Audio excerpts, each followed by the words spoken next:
वाली, तो आज हम समझते थे वो लोग ऐसे इशरत जहां के जैसा, उनके जैसा कहीं भी लाशें लटका देते, लिटा देते, ऐसा भाग रहे थे वैसा भाग रहे थे, उनकी कहानी पे सबको यकीन आता। लेकिन मीडिया के एक नौजवान आलर के पास रहने, कौन सा तेलुगु का था बेचारा नहीं मालूम, उसको सलाम है हमारी तरफ से कि उसने जान जोखिम में डाल के फोटो ली पुलिस के खिलाफ और अखबारों में आ गया। ये इनकाउंटर पुलिस अकेली जिम्मेदार नहीं है, चीफ मिनिस्टर भी जिम्मेदार है, जज जिम्मेदार है और वो एस्कॉर्ट भी जिम्मेदार है और उनके ऑफिसर भी जिम्मेदार हैं। ये अकेले किसी एक पुलिस वाले का काम नहीं है, ये सब मिलकर करा हुआ काम है। चीफ मिनिस्टर ये चाहते थे, नई नई हुकूमत थी, बीजेपी को खुश करना चाहते थे, आरएसएस को खुश करना चाहते थे और वो खुश करने के लिए 5 मुसलमानों को इस तरह से उन्होंने हलाक करवाया। हमारी नज़र में वो शहीद हैं, शहीद पे हम गम नहीं करते, मगर उनकी शहादत नाइंसाफ़ी से उनको मारा गया है, इसलिए इंसाफ की लड़ाई लड़ना चाहते हैं।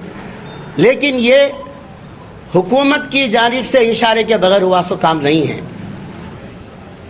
हुकूमत दूसरी ये कि जिस कोर्ट में जिस जज के पास केस चल रहा था, ज़रा तो सोचने की बात है, लाश कहीं सड़क पर मिली तो पुलिस उसको एफआईआर बुक करती, किसकी लाश है क्यों नहीं, तहकीक करना पड़ता उसको केस बनाना पड़ता उसको। 5 आदमी की लाश पुलिस की गाड़ी में मिल रही है लेकिन कोई केस नहीं बना रहे हैं उसको, कोई उसका एफआईआर उसके रिश्तेदारों का कबूल नहीं कर रहे हैं। अरे हमारे मुल्क के अंदर काली हिरन को मार दिया एक एक्टर, तो उस पर 10 साल तक केस चला। उस पर जानवर की इज्जत है इस मुल्क के अंदर, उसकी अहमियत है, लेकिन मुसलमान की इज्जत नहीं है, उसकी अहमियत। 800 साल मुसलमानों ने हुकूमत की इस मुल्क में, नाजायज किसी एक गैर मुस्लिम की जान नहीं लिए, लेकिन यहाँ आए दिन मुसलमानों की जान ली जा रही है। इसकी वजह क्या है? मैंने जहां तक गौर किया है, एक तो ये कि आईपीएस लोगों को जो ट्रेनिंग देते हैं, उसके एक ऑफिसर ने किताब लिखी, उसमें उसने लिखा कि हिंदुस्तान भारत में जितने फसाद आते हैं उसमें पुलिस एक्सेस, पुलिस की ज्यादती साबित है। खुद आईपीएस प्रोबेशनर को ट्रेनिंग देने वाले ने कहा, उस किताब मेरे पास मौजूद है, नाम याद नहीं आ रहा। तो पुलिस की तो ज्यादती हमेशा रहती है।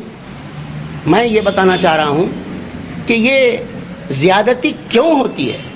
असल बात यह है कि थोड़ा बहुत सोशल नॉलेज मेरे को है हमारे मुल्क की। इस मुल्क में मुसलमानों को 2nd ग्रेड शहरी बनाना चाह रहे हैं। 2nd ग्रेड शहरी बनाने के लिए नौकरियों से हमको ताल्लुक नहीं रखने दिए, नौकरियां नहीं मिले मुसलमानों को, कोई ओहदे नहीं मिले मुसलमानों को, कोई हायर एजुकेशन नहीं मिली मुसलमानों को।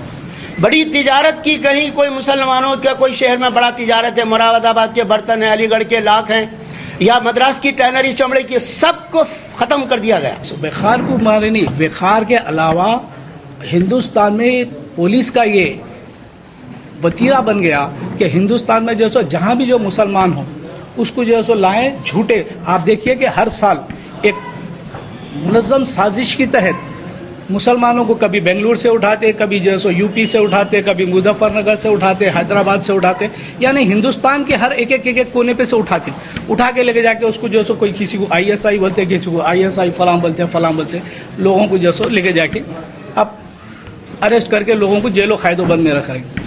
ऐसे ही जुल्मों के खिलाफ वेखार जो सो आवाज उठाए इंसाफ के लिए, तो उनको भी शहीद कर दिया गया। तो मैं ये हुकूमत से और ये पॉलिसी मेकर्स से ये गुजारिश करता हूं कि हिंदुस्तान को बर्मा बनाने की कोशिश मत करो। अल्लाह ना करे वो सीरिया और इराक ना बन जाए, क्योंकि मुसलमान शहादत की तमन्ना रखता,